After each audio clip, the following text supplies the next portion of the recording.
Est-ce que le problème autre en Congo ils ont concerné le gouvernement? Non.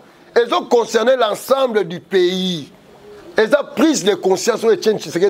Prise de conscience. Donc mentalité c'est déjà. Et il y a beaucoup de fois. Ils ont monté dans un seul peuple de voir la foule. Moutalibo m'a fait nawa. Il y a un fou de Jésus. Surtout même YouTube na biso. Au monde vraiment YouTube na biso place à buzo ba. Mais quand tu dois voir dans la foule et sika makama bezalaka. Maboma basalaka. Toi sur la mutu te to bela problème ya mutu. Ya ba benga so ba fou de Jésus. Na koma oyo comme so ba koma osala ba rapport sexuel na ba vidéo. Et ça sonne. Après le bi aza mo la bilaka. Yo mo la bilaka ndeni. Moi ça na Canada, yo ça na France, yo ça na Belgique, yo ça na Hollande, bozo ça la amour na vidéo. Nako il a passé Mike Kalamba ité. Nako il a passé Moïse Mbi ité. Nako il a passé Kankenza té. Nako il a bangoté po ba bande konanga. Baza bana kimbango to na bango na même famille. Nako il a papa kianganité. Azan de konanga, to na bango même famille. To za famille cosmique moko o babingi bana ya kimbango.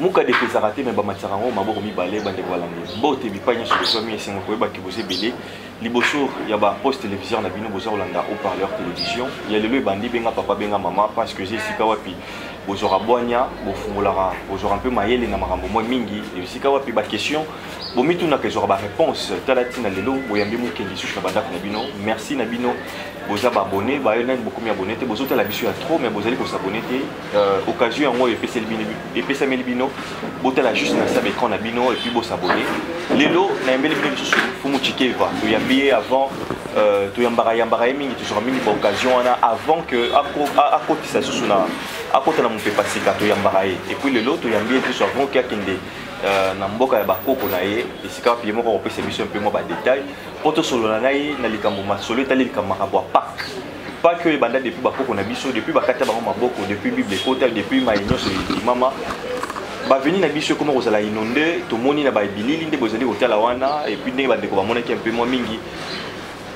mona copie na ebité to libaya ba tsango ya kwa bato bazali kolela bato bazali koyoka pasi bazo nguluma mukolongo to ngula pe betaki makasi mais ba venir sur Congo zaki inondé to yeba peu ezo signifier nini makambo na nyoso soki ti lelo toujours continuer makambo wana to me ka ko ça maile na ngambo ya bokoko na biso et osala un grand plaisir azana biso awa fumu mbote na mbote yenge keno na bandeko nyonso bazola na biso malukai malubimpi accenti sana nangadef anisokoma vraiment kiambote kieno na bandeko nyonso bazola na biso bayindo de partout dans le monde na pesi bango mbote biska e bazali biska pe monsieur kokutela bango ya liboso na banda bako tonda fumu nzambi kimbangu po aza nkulu ya yambo soki yete me biso nyonso ba mabote kozala te aza pe tata pe mama ya mokili mobimba ya mibale na pesi matondo na bakoko nanga o basali ke na ya na mokili na nzela ya mama nanga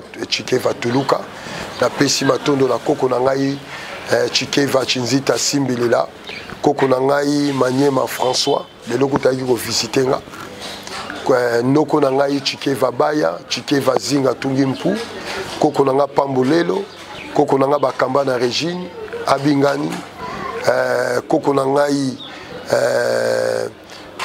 Tuluka Kinkela Chimwe Kasumba Zita Simba Maleka Machimbindi Yoko Lenvula na pesi bango mbote Bakamba na Regine koko na nga biska zali première femme na Afrique à parachuter en avion aza koko na nga Bakamba na Regine eska za na kikuku na pesi mbote ya kosakana te vraiment na pesi matondo vraiment na koko na nga Bakamba na Regine ye wana mama ya Mimi Chikeva. Okay. Voilà.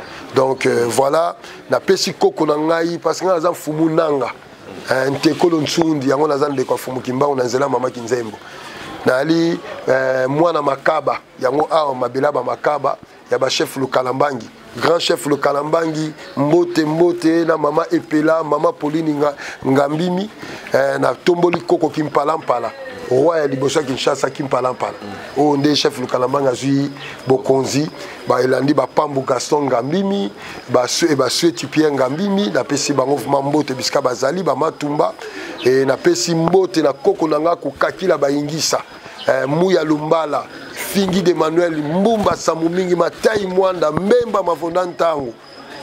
Donc liste de camarade nanga e ya walende la trato comme ça na ba kufi et puis na pesi mbote na chef de l'état mboka oyo et na chef de l'état sortant papa Joseph papa Tshisekedi gouvernement nyoso congolais na pesi bango mbote ba généraux ba roulage ba policiers ba journalistes ba médecins ba maman na zandu na pesi bango mbote et voilà na pesi pe banguna na mbote ya bangunza oyo baiki na kopi po babomisa ngai bakanganga na likambo na yebite na pesi bango mbote mais kingunza yango bango baoloba eza ya bongo te laksike ba fongunza mais na pesi bango quand même mbote na sengi bakoko bapambola bango ngana kimbangu donc na kabola raté na sangisaka naza kimbangu ouais parce que côté wana il y a un peu ma bé na moment où le peuple va souffrir parce que ça est comme tellement makasi au but que le peuple va na nzala à l'autre côté et puis tant ba moni au pesa ba mbote na ba sens wana ngeki déchet bimisa yo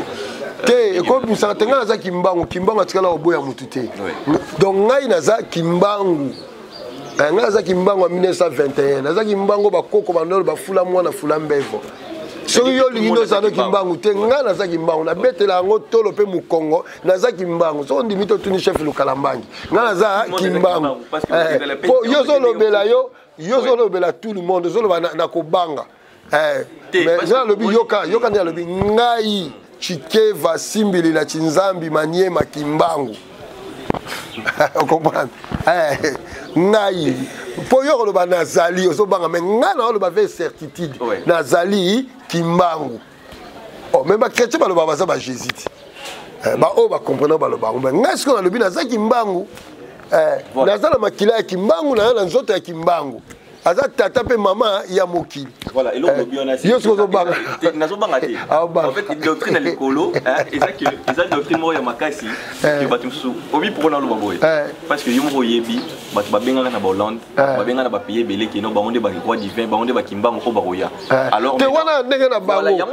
Ngasko ngai te. Yo ka ngala za roi divin te. Ngala za roi divin te mais ngala za kimbangu. Naza kimbangu nga naza kimbangu na roi divin te bango ba welela na bango nga nazala nga kimbangu boli kozala kimbangu ezali kozala na nyonso okozanga eloko moko te parce que nazala makila ya kimbangu soki kimbangu azali te mokili kozala te soki kimbangu azali te nzete kozala te mutu akozala te kimbangu aza tata pe mama ya mokili Kimbangu azeban même le mois d'avril ozoloba otoloba lisola pa ngoloba na ki babenga ngona ki Kongo mbangi comment Kimbangu ngoloba témoignage dans mois d'avril comme na ngomba yango na ba juif ba bandaka premier mois na ba mois de Nissan avril ezali mois au soleil abimaka apé sa vie pendant la saga Kimbangu azali oazo pe sa vie la vie c'est quoi c'est la connaissance ya on a bien za Kimbangu pour na ko talisa batu que Jésus azalate Abraham azalate Noé azalate ba ko salaka pe kakate ba bimisa ba ngunzo ba loba que Jésus azala ba bimisa ba preuve vite ka ko loba biso bimisa ba preuve na biso ke azalate muto azala kakati le lati akozala kaka fula mwana fula mbevo jusqu'à parce qu'il y a bien. Oh, mais il y a preuve ezali soki na lutende lo tshelo koloro zoye et aux attaques non attaque à moi na yo ala mutsa muta 50 ans na sama bele bino ka publicité à Jésus surtout yo côté la Jésus mais publicité à Jésus 4 jours oh Lazare mais abiso 50 ans na beta sur le solo parce qu'on a yé maintenant c'est mon à l'honneur na yé aux akimia ba foi ba me fuluke ba foi ba me fuluke kumalele ba me fuluka oh ba foi ba me fuluka kumalele ba me fuluka oh ba foi ba me fuluka ba wa bakola muke yaye ba wa bakola muke atabalali bakola muka oh ba wa bakola muka ya ye walulendo tate fulabane takimbangu talambevwe takimbangu talabane Boko mona boko mone takimbangu. Boko yoka takimbangu. Kimbangu ya ye tangu zimfweni munzangu la fumu. Kimbangu dieto fula bande tangu zimfweni munzangu la fumu. Mbutambala tangu zimfwenye munzangu la fumu. Kuna siabafwe tangu zimfwenye munzangu la fumu. Bena Kongo tangu zimfwenye munzangu la fumu. Tangu kokito tombo la kimbangu. Totombola bato ya lokuta o bazala te tente au Congo ba o baloba Jesus abo bimisa ba preuve ata kaleson na ebo bimisa ata soutien mama na ye ata foulard ata liputa boye la biso la sa preuve kimbango kena boma mire kweya ezalaka ti lelo mutaleki kimbango azato li kimbango te sala mokili na yo na ba angeli na bisimbi na yo mais soka mokili oyo okofuka ma deva kimbango fula mwana fula mbevo. Voilà. Père Robert la bakoko na bankunda. Kimbango est une science. Kimbango est une formule de prière. Là, oh, Kimbango c'est le degré le plus élevé à Kingunza. Moutou comprend que ça Kimbango, il a atteint le degré le plus élevé à sommité. Vous comprenez? Parce que Kimbango est une science. Papa peut veiller. Kimbango est une science. Kimbango est une formule de prière. Kimbango c'est la révélation de la lumière impénétrable et sondable. Donc, on va le dire Kimbango et Nikoloba. L'impénétrable s'est révélé comme la volonté créatrice qu'on appelle Ngoudi. Ngoudi Ndombi, Ngunza, donc Mawe Janangila. Et comme quoi la création va bimba. Vous comprenez? Il y a un moment où on a maman mimi mouana. Maman pour expliquer la volonté créatrice. Sans moi si mouton salate. Il y a une histoire à tata mokele ko zate. Ba bo manga pona ngote. Pour la vie tata mokili azati. Oh, yo mona déjà mona mobile ça na kombo pa na biso. Mona zakana ya mamat. So mobile mimi est-ce que ata ba PD o bazwaka ba komisara bango basi mibale est-ce que ba memakasemi. Ba kokaka te. Maman kombo famille tala kaka bota mabota kobota elié na moi siti. Na botaka maman. So maman boti abotini aboti ba famille mabota libota kobota. Alors, est-ce que vous avez tata botaka? Il y a une tradition matrilinéaire, Kingoudi, matriaka. Kouloutou nanga, professeur nanga, maître nanga, mawete makisosi, la mbote skozali, a comment livre vraiment kitoko na recommandé botanga, Dieu ma mère. Dieu tata kozalati. Et tata, et nous tout simplement, il y a qui Congo c'est la langue la plus primordiale. Tata, tatu, et pas balouba, tatu, et pas ba Congo, ba misatu. Mabanga, savoir résoudre la vie. Ezabo maman. L'homme n'est rien d'autre que le fils de la maman. L'homme n'est rien d'autre que la maman en forme oyo. Nous avons tata, tout le monde tata mokeli, yango banguza tout boyi nanga. Ba o ba tata na bulike ya christianisme ngunziste noir. Ya nzambe mona mandefu avandi. Yango mona ba kingunza na ba tombola mibali basi bazongisa bango na sima. Mais sur les abropos, ils ont bino bangunza, babenga bino batanza ti. Babenga bino batanza. Hein? Bon porter comme ngunza, ngudinza, mama o aboti mokili. Naza mama. Bon benga bino batanza, et c'est la sali mabe. Sur la lobby vérité on a eu problème. Tout d'abord on a vu tout s'apaiser d'abord. Tout s'apaiser pour PVE ma casse. Au fait, na sepel na ilo au soulever. Ils ont un peu grand débat où il y a un peu plus tard, mais ce que yo soulevé déjà. Quand il y a benga Kimbango. C'est-à-dire que mon tonio soit commis initié na un au niveau na yo mo expliquer science morale écolo. Mais oui. Voilà. Mais ce que le problème est aboué. Ce que na état actuel fomu, le pays mo cannabis rien ne marche. Afrique rien ne marche. Bat balobi trop. Mais qu'est-ce qu'il faut tout ça là? Parce que même Bazote à la main, en fait, il faut mouchiquer, tout le monde va sur le bas. Congolais, yo kagate. Nathalie vidéo, mon Congolais, zolela, Jésus à Copal. Est-ce que Moutouana Kobik Sambo Kanaï? Est-ce que le problème au Congo, ils ont concerné le gouvernement? Non. Ils ont concerné l'ensemble du pays. Ils ont prise de conscience, prise de conscience. Donc, mentalité, c'est déjà. Et il y a beaucoup de Dala mutazo lela eke kwa Jésus a lela ya nga Yesu tate est-ce que mutu wana ko bongisa mboka na ye tala omoni congolais zanani yo ka expliquer congolais na matière économique congolais azali nani babenga ba wana opérateur économique chargé des bars opérateur congolais ça la bar congolais azali opérateur économique chargé de kindumba basi libanda congolais azali opérateur économique chargé des églises. Est-ce que peuple wana ko bunga muto assemble de lundi à dimanche non stop espoir ne akene la lola oyo ko na ngote. Est-ce que Moutola Kobungisa Mboka est-ce que au moins déjà le gouvernement a et financé le projet au l'église? Est-ce que la loi, l'Assemblée nationale, ça a un projet, tu as financé l'église combien? Tu as financé la barre combien? L'État a gagné le côté wana. L'État a financé les projets bilanga a financé. Il y a les projets là c'est l'Europe. C'est concret, dit concret. Est-ce qu'il peut financer? Mais oui, va financer ça. Financement zalaka. Et zali nango. Mais même là-bas, il faut que les voix pour parrainage, pas financement. On ne peut pas condamner tout le temps l'État. Non, on ne peut pas. Le problème à Congo, c'est que les Congolais ont la prise de conscience. Tous les Bamboka na biso, l'économie na biso, magasin indien. Parce que ces gens-là ont compris. Parce que l'ignorance de l'église, on a et on a la passe. Et on a la passe pour la biso. Et ça la passe. Et ça le quoi les Solomon a yoka qui n'habite banane ba osalango ba bi faut ba tongela fumu ki mangunda kuna mangengenge. Kene na ngoma wange au monde a 12 croix, 12 clés, 12 tribus d'Israël. Déjà ba kanga déjà na ngoma. Au monde ekeko ya archange Michael kuna. Au monde ekeko Marie. Ce qui manga okita kuna ndereni. Mais qui manga ça besoin qui okitene na kambat. Na mangenge yokisani. Lié aux appartenir na ba catholique. Batika Binopé, bon, non. Depuis Kala. Mais depuis Kala, il faut battre la bobar ou na kimbango ya na mangengengete, kimbangu aroya ovana na mangengete batongele ndako na kiti. Ana besoin na ngote. Ceux qui m'ont besoin qui battent, ils ont un kamba, ne boyo qui m'bangi c'est peut-être ça les linda qu'on en kamba. Répondre un peu à une question avec honnêteté Nyoso.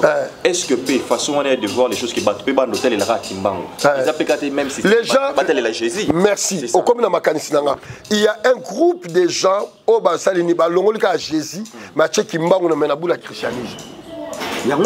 Ah, si vous comprenez pourquoi dans le binaza kimbango, il va tout comprendre. David Kimbango est un degré d'élévation. Kimbango c'est la haute science. On a la salle en haute. La salle en haute. Kilongo c'est l'église. Kilongo c'est là où nous pratiquons le longo, la vie en commune. Kilongo n'a pas Jésus. Mais si on n'est pas dans si on n'est pas dans comment être en contact avec l'ancêtre na yo. Il y a moraza la kimbango. Il y a moraza la kimbango. Au moins comme kimbango comprendre que pour la zelo ko bofona so mungwa. Pour la zelo ko bofona benga mukufi. Pour la zelo ko bona sando. C'est ça. Kimbango c'est un mot de passe. Kimbango c'est science. Vous comprenez? Kimbango est un degré d'élévation. Mais la question maintenant on doit se poser, le corps physique de Kimbango, Mukendi, est clair. Nous sommes l'expression ou la cristallisation ya Kombo. Dès la fin de sa vie, Mukendi, dans mon accueil logio. Ce que le caméraman est bien, Zayo Mukendi. Parce que pourquoi? Parce que le corps physique porte le nom de Mukendi. Le corps physique est allé représentation ya Kombo Mukendi. Donc Mukendi a comme physiquement visible la forme à corps. Alors maintenant, on doit savoir une chose. Avant que nous voyions le corps de Liputa, peu importe le monaki, ils invoquaient un nom qu'on appelle Kimbangu. Alors maintenant, qui est la personne au monde qui a porté le nom de Kimbangu? C'est ce corps-là. Donc du coup, vous comprenez que le corps que vous avez vu est la cristallisation de ce nom sacré Nzambe Babé Kimbangu. Et d'où maintenant, vous comprenez que le corps Wanande Zali Nzambe, Mukonzaba Nzambe, bien qu'il y ait un Nzambe, mais il y a un Zali Nzambe à Liboso, où est-ce que Liboso doit légitimité à Nzambe.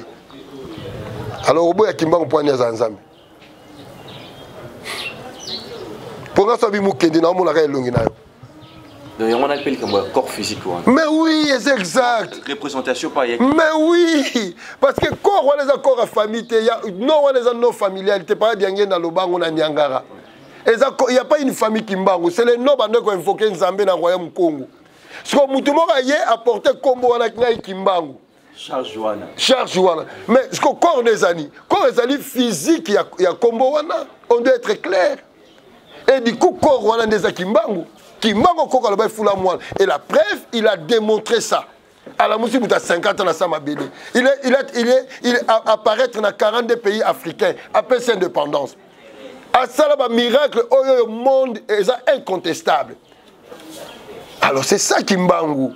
C'est-à-dire qu'il faut que parler des choses au bateau. Donc j'ai conclu pour dire que Kimbangu ali puta yende mokolo mokili. Kimbangu yali puta ye wana nzambe.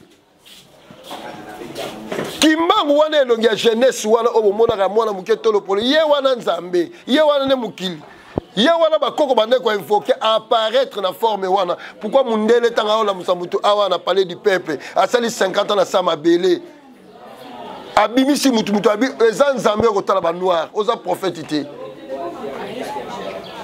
ozomo ndabise ko sanzambo yo tala ba bandoa po ala musi muta 50 ans kufa bébé abimu kolo bagangi mindele bakimi babi oza mutu te. Tara mundele asa teti pandi. Na génie militaire na bandal ba wana atali likolo to atire longo mbule betra na espace na melima ya sali subo mbule kangami ba bengi pétillon pétillon bo tena tolo bo boke na mai après 30 minutes ba ndo tambola ba beta masasi comme mai anyati loko na lutende le tikala bo lukela biso lo nini bon vous voulez parler n'importe quoi bo bimisa biso lo ya Jésus total on en a marre bo bimisa makambo ya Jésus bo comment le ba n'importe quoi bo bimisa la biso ta kitambala ya Marie Madeleine bo bimisa la biso robe oyoyo nani otini kata ya Pierre ba tunaika lo ba n'importe quoi celui qui n'a pas ici ça tente moko bo dessin animé la question est belé fumu batu ninga babi pourquoi pas fumu Kimbangu abimela rabino bango abimela bango. Oh, mais Kimbangu abimela me ba bitu bazaba nongunza Kimbangu abimela ba tutu na ba ntiti le la bimaka na ye ki parata ba misu ba biba na posa ba monde. Oh ba mone ndeni ba mone kala tantôt yaza Jésus tantôt nini apilo ozo Kimbangu ndeni yo mona président Fachi a okuta na mutu nyos azabela ba mona Kimbangu sura l'équipe ba Fachi l'équipe ba tutu aya gabi yaya ako ya pa na biso ne ba ane solo yango moni na lobi na za Kimbangu naza makila na ye na molimo pe na kinsuni. Voilà comment ils ont progresser comme nabiso. Alors autrement signification à Pâques. Le terme Pâques nous le passage. Donc le soleil est en kufa quand la croix d'ici, Jésus est mort sur la croix le 22. Le 25 à la mouki 3 jours après. Et tout le monde constellation de la Vierge, tout le monde 3 étoiles Luana et puis abandi course naie. Koya siko na mois d'avril na pote comme à printemps. Hein? Alors à komi wana e bandé normalement année fois banana mois d'avril. À komi wana telemi andi ko pesa vie. Yango balobi pas que le retour du soleil. Mindele bazak ko célébrer parce que Moïse rare na poto, il fallait pas célébrer. Bon mais le Pâques est lié à l'astrologie. Alors, le rédacteur de la Bible parce que le Nouveau Testament c'est l'astrologie chrétienne. Qui a été mal interprété. Le col a l'isolo Yanganayo, l'isolo papa Mobutu, l'isolo à papa Etienne, l'isolo à papa Laurent Kabila, et voilà. Yangosko Bino Mokasaka, Jésus à Salaka ya solo, à Koufa, à Sekwa, Nekonangai. Biso nyos tobi l'isolo Jésus toyoka on a Bible. Batubaye la biso mindele. Jésus à la kaka biso a osala 3 jours à Sekwa pour biso tobika. 1 Corinthiens chapitre 15, verset 10 à 12. Caméraman, bopé ça sautant. Pour la loba pe kana haut-parleur, na lobanam. 1 Corinthiens chapitre 15, verset 10 à verset 12. Si le Christ n'est pas ressuscité, l'évangile est à l'okuta. Or, le christianisme est fondé sur la mort et la résurrection de Christ. Historique, pas dans la vision, pas dans l'auto, mais historique. Papa Mobutu Akoufa, Jésus aussi doit mourir, peu importe le modèle à Rekoufa. Mais l'essentiel, Akoufa, ça a 3 jours à Seko. On va constater que la personne de Jésus a couvert vendredi à 15h. On va contredire n'importe quoi. Il y a une jeunesse, une histoire à création. Il y a un soir, il y a un matin, fit le premier jour. Il y a un soir, il y a un matin, fit le deuxième jour. Oh, une nuit à 12 heures, une journée à 12 heures. Depuis 12, 24 heures, une journée à 24 heures. Alors la personne de Jésus Fakoufa, a Koufi na Moï, vendait à 15 heures. Première journée, c'est samedi à 15h. Deuxième journée, c'est dimanche à 15h. Troisième jour, lundi à 15h. Moutabimi dimanche à 6h. Est-ce que ça a 3 jours? Non. Asali une journée nanda makimbi bisimbi soki pe ndenge ni nango wana bano bete bambata après bino bolobi ke oh Jésus abiksi bino to fêter Pâques akenda oteya ba mort ngo te ndeni po sisi ne pe koteya te akimi. Donc il ngolo ba que Jésus n'a pas subi la résurrection ni ressuscité voir mais parce que ressuscité ngolo ba donner encore du nouveau la vie. Mais résurrection c'est entrer dans une nouvelle vie, dans une nouvelle forme.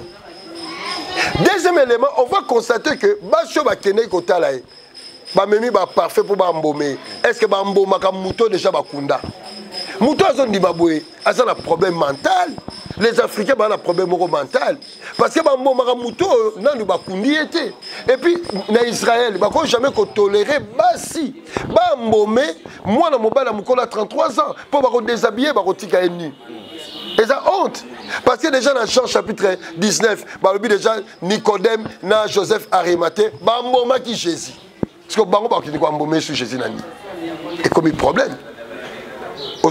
Alors, troisième chose, il y a Jésus pour assez qu'on faut bima molimo. Mais comment dans Luc chapitre 24, à partir du verset 36, Jésus a dit, oh, pour bangate. Pour Moutsa Koufia Bimia Torobanga par exemple. Vous comprenez? Pour ça, Molimo Asongi. Abinaza Molimo Te. Pour Bango Bando Kasaza Molimo, Babengi fantôme. Naza Molimo Te, na loko la bino, si Magana Maboko. Na loko la bino. D'ailleurs, vous avez le Rolia, oh, toi, on peut faire un pio d'Inalia. On peut faire quoi à 7 jours? Un pio d'Inalia, la pio, il faut que Thomson, tout le monde bien. Tu as un ingrédient dans le Jésus, Adame. Est-ce que mon coup fait aller à Thomson? Est-ce que mon esprit a beaucoup fait bimé à Thomson? Jésus a s'écouté. Il n'est pas entré dans une nouvelle vie. Mais si on a sécouté, il faut dans la physique. Yoka comprendre. Tout ça, la résurrection a ressuscité. Si on a ressuscité, on a la physique. Si on a sécouté, on a la molimo. On n'a jamais physique. C'est ça la résurrection. Entrer dans une nouvelle vie. Dans une nouvelle forme de vie. Il y a un moment où les disciples sont venus à Bangaki. Pour que Arzali molimo asu mutute. Et pour rassurer Bangabité, Nazam Mutubo Simara na Maboko, pour faire ça biloko kolia. Malgré que Simara na Maboko a hésité toujours. Ba hésité bon pour rassurer Bangoba Komakima, pour faire ça biloko kolia. C'est-à-dire par là qu'il y a par là, Yoka, par là d'abord. Ceux qui ont Jésus à Salaki, un, a échoué dans la mission. Asa Dini a invoqué, pour Big Sabatou, il a échoué. Il n'est pas entré dans la nouvelle vie. Akimaki. Akima, il faut savoir, Romain, là, la pongi, Akimi na quoi? Yango Akina Madoussouana, Ako la Sabona, na Moutou. Alors, ceux qui ont Kei Suko, na Oza réaliste, historiquement, l'histoire de la Bible est fausse. L'individu de Jésus n'a pas existé, n'a pas subi la résurrection, ni voire même ressuscité. Yango on a bien gagné Tintin au Congo. Pourquoi? Déjà tous les chrétiens invoquent, j'invoque Makila Yesu et Bimena Golgotha. Je ne suis pas dans la Golgotha. Or, Jean disait Babi, Jésus a été enterré dans Golgotha. Or, comme Golgotha est un lieu de crâne. Cimetière. Alors, sur la Bible, j'évoque l'esprit qui a été enterré dans le cimetière à Golgotha. Vous comprenez? Alors, quand je vois cet esprit, il faut y avoir Salisanga. Esprit à Kokonanga, Kitambo, na Gombe, peu importe, et Salisanga. Alors, comment dois-je invoquer l'esprit de Jésus? D'ailleurs, lui-même, il a échoué dans sa mission. À ici 3 jours, pour à la grand maître. À quoi cité? Pour ça, la grand maître qu'on a invoqué. Il y a un autre monde qui rien ne marche pas africain. Qui a échoué sur la question plus radicale encore qui n'a pas existé. Vous comprenez? Mais Kokonanga est entré dans la nouvelle vie. Kokonanga est plus puissant que les Grégor Jésus. Mbouba Saboumig est plus puissant. Chikeva Tinzit est plus puissant.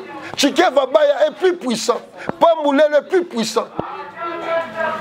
Moutambala So est plus puissant que le égrégore à Jésus. Yambala So parce qu'il est entré dans la nouvelle vie.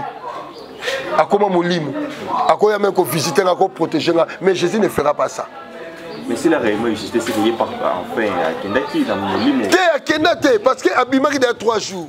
Asalaki une journée dans ndabo Akimi. Akimi na sa kufa mbangu. Ba la nena banzete. Donc pour moi la Bible ça la confusion, la contradiction. C'est pour cela qu'on vous dit que la Bible n'est pas un livre d'histoire au grand âge. C'est un livre théologique de l'enseignement de l'astrologie chrétienne. Que chaque verset, ils ont produit un enseignement spirituel pour la Moutou. Pas au sens historique du terme, mais au sens ésotérique. Les Africains doivent abandonner cet égrégore de Jésus. Aventurier égrégore Wana. Azolek Sabangotan. Et Moutou a compris les sciences Kimbangu. Il est à compte parce que Kimbangu a d'abord ancêtre à Liboso. Nzambe a Koko ya Yambo. Yango est né le culte, on va dire Sambila, qui est l'une des parties à culte des ancêtres. Parce que le mot culte, et où tu as culture, c'est une culture. Quand on dit culte des ancêtres, on va dire vivre la culture de nos ancêtres. Dans le domaine de l'Ibala, dans le domaine de Yakolata, dans le domaine de Yakolia, dans le domaine de Yakoloba, dans le domaine de Yakozalela. Yako Bimisima, comme on dit, école, écolo. Fumu, question un peu d'actualité parce que nous avons besoin de l'eau dans mon kili. Makasi, au cas qu'il solo un pasteur dans les combats faseli. Ah bon, voilà la question moko kilo ponga nguzala lo bango na yoka kyango. Te kasi mais toujours le bango par rapport à la culture na biso puis na ba fait le commis. Toujours on attend sur moi ça mobile le pour ba sona il faut ba le kana. Eza soni na lo bango bande ko na ngai eza soni ki mute lo bité que bon, j'ai problème au bongo yo filmer mobile nondi au balançango. A pour gagner l'oni. Les gens comme comme sanga batu ba comme olinga batindela ba vidéo pornographique. On va congolais bazana na niveau à lelo.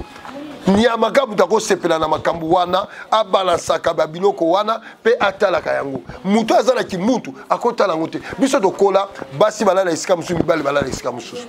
Biso to kola okosima même kaleso ya ndeko na moi cité. Biso to kola esika mwana mwasa zo sokola na kikoso yo kosa na simana te okene ovanda wana tokola bongo ba papa ba komona te la chambre ya ndeko na mwasi okoti oto sa nini wana na intérêt nini botala ka ba vidéo mo ka bongo lelo ya onde sala ba vue belé boucho ba pomona après ce que ba tola bazolela o mboka changer ba to na degré bongo ba koko ba kotikela mno mboka te et loka liboso e ko ba changer mentalité ba congolais ba tika ba ba vidéo pornographique wana nde ba komi kokola. Et tant que ça bon ba koko ba pesa ma mabela Congo te. Omoninga ngala ko ta la vidéo ya ba passer wana te hein pour ba ni non etalinga ite ba ça batuti. Tout le monde a na berrer nae qui est parfait. Même nga est na parfait te na ba faute na nga. Na sbet rappel ba tu mabaku o ba sepela appel à comportement na nga ite. Je ne suis pas parfait. Alors pourquoi faut na sepela na déclare muninga? Dans le belo romoko nako il a passé Mike Kalamba ité nako il a passé Moïse Mbi ité nako il a passé Kankenza te nako il a bangote po ba bande konanga baza bana kimbango to na bango na même famille nako il a papa kianganité azande konanga to na bango même famille to za famille cosmique moko o babingi bana ya kimbango. Erreur to faute ya ndeko nanga eza pona nga na sambela pona ye a telema nako ina papa mwana semite nako ina batu bandeko mususu te baza bandeko nanga tozala bona même akila kimbangu et ce sont ndeko naza kuluno ko ina ye et ce sont ndeko naza moyibo ko ina ye na famille na bango kuluna lesa bango te to moyiba lesa bango te na famille na bango mwana ndeko na bango sala kinduma na ville a futela bango minervalité est-ce ba ina ye non. Ndeko pas moi ça la kinduma ko kuta pe na ministre ba kangyo pe na police échanger ke ba bimission kinduma na EPC libération. Donc du coup baza bandeko nanga ba erreur na bango tout comme pe ba faute nanga bango pe ba sambela po nanga tout comme nga pe na sambela po na bango mais na ko sepelate bo o publier na ndenga mabe na vidéo o publier bango ba mitaka na bango za dignité ya bana kimbango ya bato bazolo ba bana bilaka eza digne na koma oyoka misu bango mo sala ba rapport section na ba vidéo eza soni après lobi aza mo na bilaka yo mo na bilaka ndeni hein moi ça na Canada yo ça na France yo ça na Belgique yo ça na Hollande bozo sala amour na vidéo yo mo na bilaka ndeni eza soni apotangi koma kimbango eza soni après que mboka ezo bomate après mboka ezo bomate comme mboka mukendi toza Congo yoza Congo le Congo commencera à changer na bizaleli na biso tant on a on prend les prises de conscience na changer yo pour changer caméra changer bango ba changer ne Congo comme il faut changer bêtise bato comme boyango benga na mabe mabe comme mukendi mais oui mais tant biso mo toujours yo zo mo te toza seul peuple to vana kala bafulu mutalibo mafana wa yawa benga ba fou de Jésus surtout même ba YouTube na biso au monde vraiment ba YouTube na biso ka place buzoba mais quand tu vana kala fulu eze sika makama mabe salaka maboma basalaka to asu na mutu te to bela problème ya mutu yawa ba benga so pe ba fou de Jésus. Voilà, comme une souka. On comprend. Donc, programme Mbutambala, ils ont mis la parce que toi qui n'as pas de pomme funèbre, le local corné, ils ont la pomme funèbre. Tous autres d'ici là, on a pourquoi tout lobby, baroye bisabiso. Quand est-ce qu'il y a d'ici fin de la semaine? Donc, si on a biso il y a dimanche, on peut faire une décoana avec sa pomme funèbre que il faut atteindre corps Mbutambala et le wana butu et comme on a tongo. Parce que bayamba bimbe na butu te il faut que na butu na avion to yambia on a tongo caméra isolana au parleur à Rosala ba chaîne belé Rosala bo monde to kotika on a nécropole donc toza actuellement le problème na pomme funèbre par rapport à ba vol donc sur Air France est simité il y a la vol mususu d'après ma dernière information de Zanango mobilisation ça makas na CP na ba maman pe ba ndeko nyonso o bazana poto bana bena Congo na ba misuku to ba no bena Congo bazotina balisungi na bango voilà c'est l'amour yango nde tolingi yango nde ko changer mboka na biso mais za ba buzo bata ba vidéo mitakala nde ko changer mboka na biso ezate ko sepela pe na décret ya muninga nde ko changer mboka tout le monde tout homme est faillible mutaza parfait azati. Bon, au moins, il va passer un mot à regretter parce que bon, on va à la bongo. D'abord, quand on a vu ce pexé, on a basé, on a mis ça tout. Mais bon, on va continuer le système, on va sango, on sango à bout à rater. Tant que moi, si les bandes, et comme ils ont gagné. Mais bon, ça applique comme la bino véridique. N'a n'a pas dit. N'a pas de bande de commission à ça. On a la peine coïne, tout ça solo là. Tu vois la bicho. N'a mais la nangote. Oh, bon, qu'est-ce qu'il y a pexé comme la massanga. Mais yo mo mela ngote. Tenga la ngote pour nanga. Na trouvé nanga intérêt nanga ngote. Mais ceux qui m'ont trouvé intérêt na no mela masanga. Et ça problème té. Mais comme elle avec excité.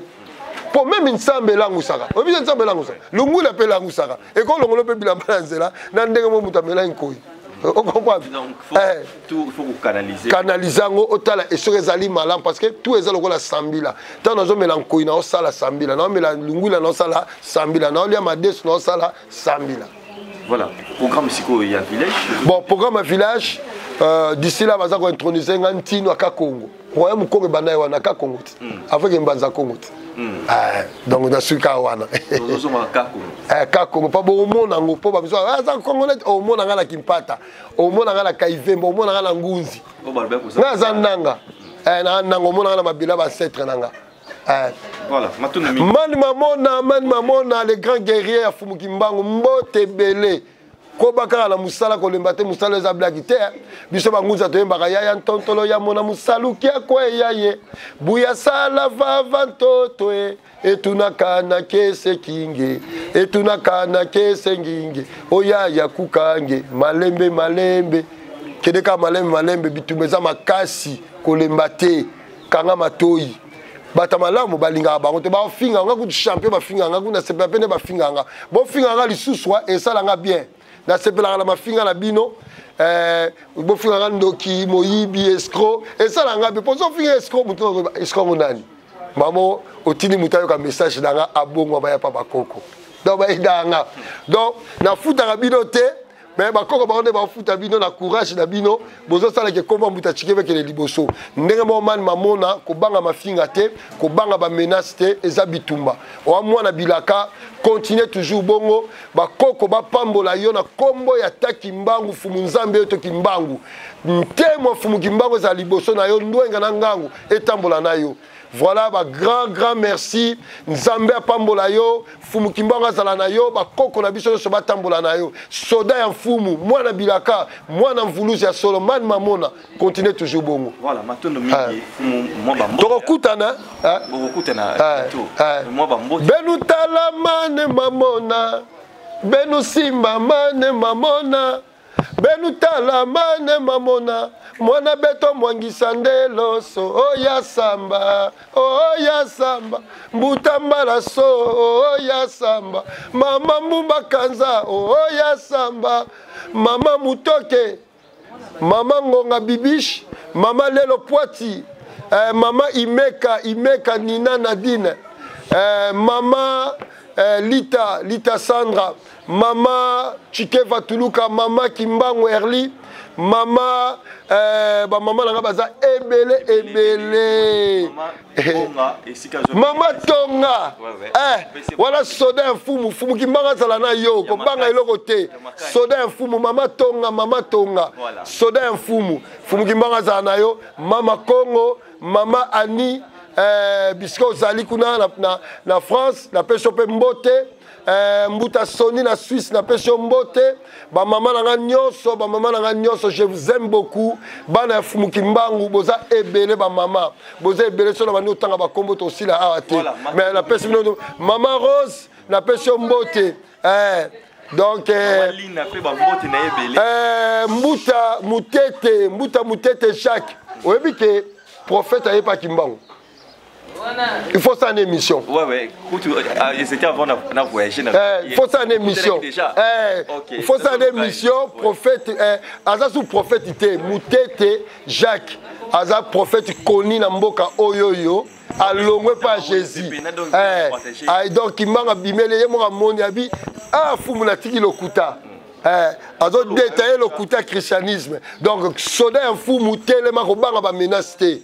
Kobanga ba menace et longue ça la biso pour déjà to longa Kimbangu aza ndungunu donc aza victoire ya on a bien que Kimbangu ndungunu big papati noko ya moto na bana nanga nyoso po batu balinga oyeba mwasi nanga o bana nanga so pe boke linga mwasi nanga na yebite so pe boke bo bana yebite bo oyeba rape bangote comment ça mwasi na sala OK la mwasi nanga wapi voilà bon mwasi nanga bolingi boyeba sika sali moi c'est actuellement à Tokyo na Japon on peut savoir numéro moi c'est na Tokyo na Japon là-bas na tout na Japon na Tokyo voilà là tu profites to kenazi to moni de Nelly to pese pas maman Nelly na pese mbote belé maman Nelly maman ya motema maman Nelly mbote belé maman Elodie na Allemagne maman Elodie na Allemagne mbuta kindoki mbuta kindoki kulutwa moto